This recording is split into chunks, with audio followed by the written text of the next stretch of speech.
Puji Tuhan, saudara sekalian, selamat pagi semuanya, saudara.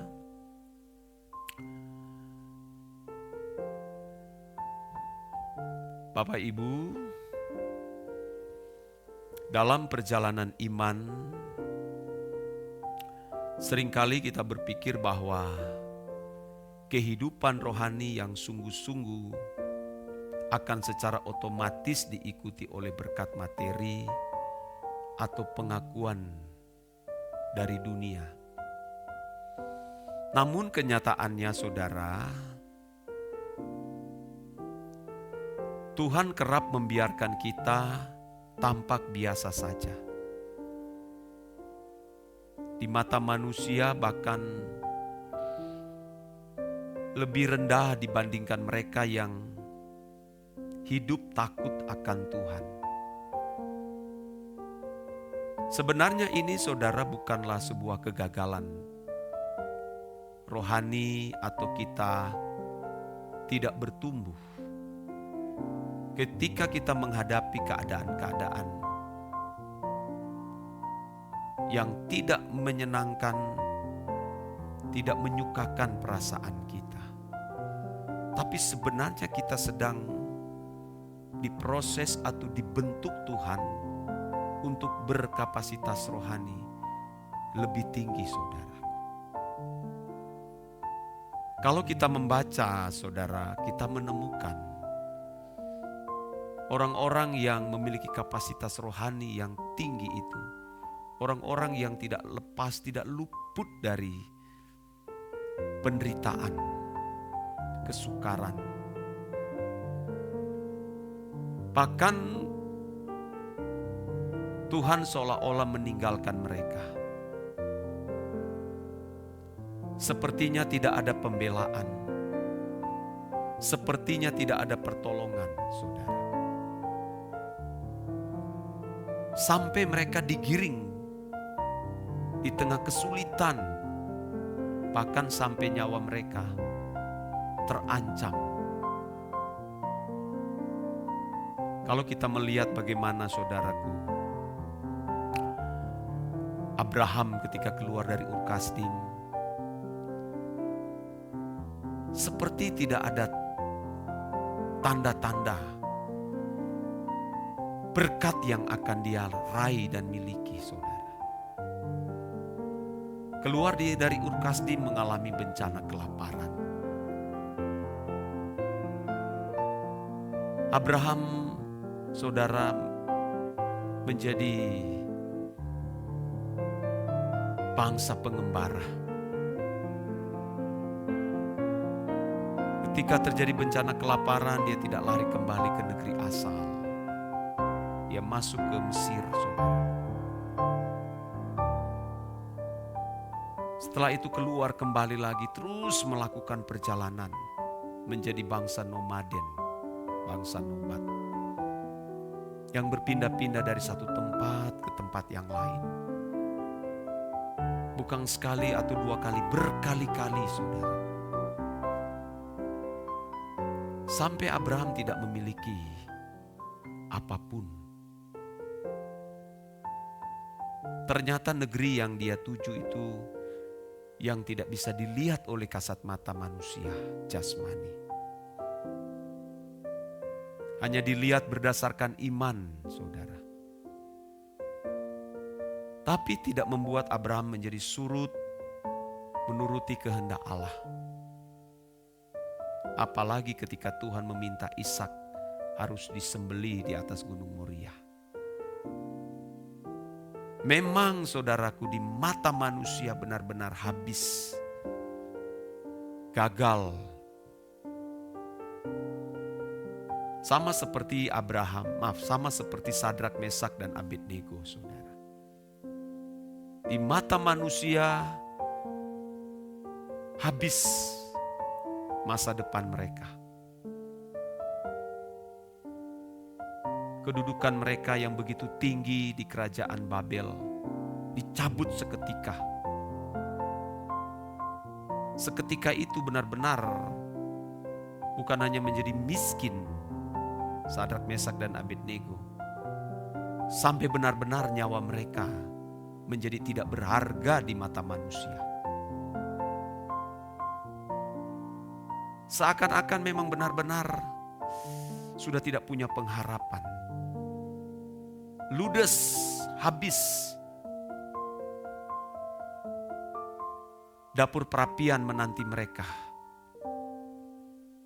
Tapi ternyata saudaraku, orang-orang seperti ini, di mana Tuhan sedang meningkatkan kapasitas rohani mereka. Ini orang-orang ini luar biasa, saudara. Di tengah ancaman, mereka tidak meragukan Elohim Yahweh. Kalau kita mungkin ada di masa itu, kemungkinan besar, saudara, kita pasti meninggalkan Tuhan dan tidak mempercayai lagi keberadaan Tuhan. Masa Tuhan tidak tolong? Bukankah kami telah melakukan semua perintah-Mu? Kami tidak menajiskan diri dengan santapan raja. Kenapa kami menghadapi keadaan ini? Ternyata saudara, Tuhan meningkatkan kapasitas rohani. Ujian-ujian yang diizinkan Tuhan itu meningkatkan kapasitas rohani. Jangan saudara meragukan Tuhan. Dia tahu bagaimana menguji batin manusia. Memang kita masing-masing berbeda, saudara. Tergantung level iman kita kepada Tuhan atau kapasitas kita. Karena yang diberi sedikit dituntut sedikit, yang diberi banyak dituntut banyak. Saudara, tentu kepada Sadrak, Mesak, Abednego bukan diberi sedikit, mereka diberi banyak. Makanya kapasitasnya juga lebih besar, saudara. Anda lihat ketika mereka lepas dari semua itu, lolos dari ujian,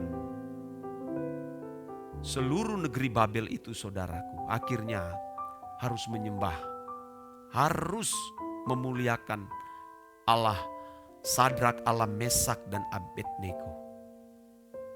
Bahkan termasuk Nebukadnezar sendiri pun sujud menyembah kepada mereka. Ini raja kalau menyembah kepada manusia, saudara, itu memang luar biasa.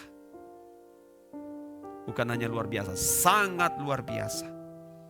Kalau rakyat menyembah kepada raja, wajar. Tapi kalau raja akhirnya menundukkan diri kepada ketiga pemuda ini, itu jangan main-main. Jadi bagi Bapak Ibu Saudara sekalian yang sedang diizinkan masuk di masa-masa kesulitan, masa-masa kesukaran, seolah-olah tidak ada pertolongan, pintu tertutup semua, saudara, Allah sedang meningkatkan kapasitas rohani saudara. Mungkin saudara melakukan sesuatu seperti biasa-biasa saja. Tidak, saudara.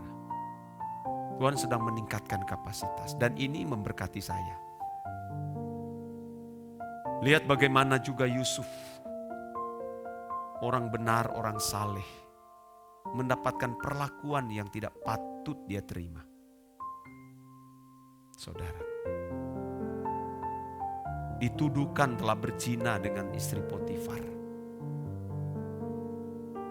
Kelihatan Tuhan tidak membela, saudara. Mestinya Tuhan bela saat berada di hadapan Potifar. Tapi Tuhan tidak melakukan itu. Tuhan malah izinkan dia masuk ke dalam penjara. Dan orang menertawakan. Selesai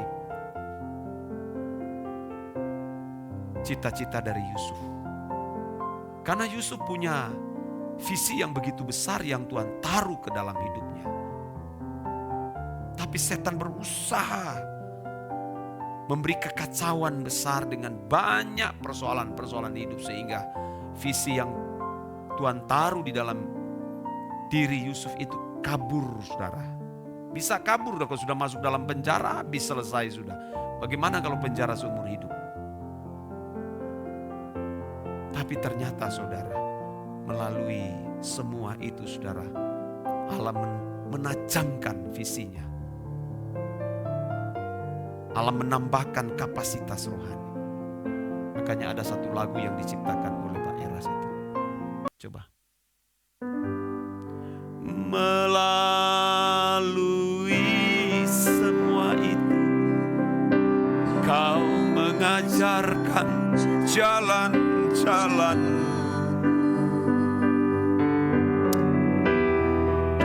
Dulu ku tidak mengerti mulia rencana-Mu bagiku.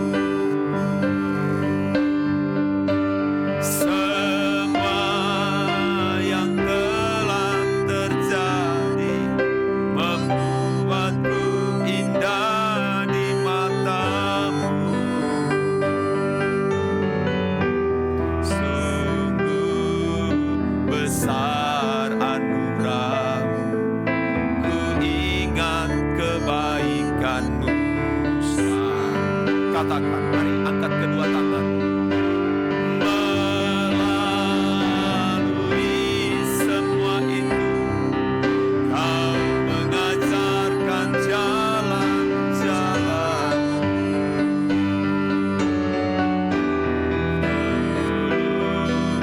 Ku tidak mengerti mulia rencana-Mu bagimu. Semua yang telah terjadi membuatku indah di mata-Mu. Sungguh besar anugerah-Mu, ku ingat kebaikan-Mu selalu.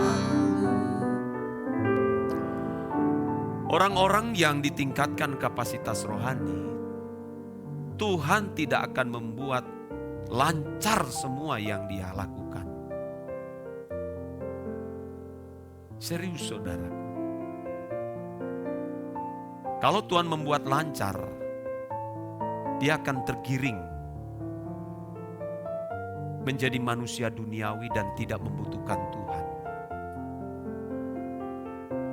Tapi kalau Tuhan membuat perjalanan kita tidak lancar, terseok-seok saudara, hubungan kita dengan Tuhan itu makin kuat. Makanya tidak ada cara lain untuk meningkatkan kapasitas rohani kecuali kita mengikatkan diri dengan Tuhan. Seperti yang dikatakan di dalam 1 Korintus 6 ayat 17. Barang siapa mengikatkan diri dengan Tuhan menjadi satu roh. Jadi kunci saudaraku harus berada di hadirat Tuhan setiap hari, setiap saat saudara. Jangan keluar dari hadirat Allah. Kita harus berlama-lama di hadirat Allah, baru kita bisa mengerti kehendak dan perasaan Allah bagi kita sekalian. Ini menjadi pesan Tuhan bagi kita semua. Amin.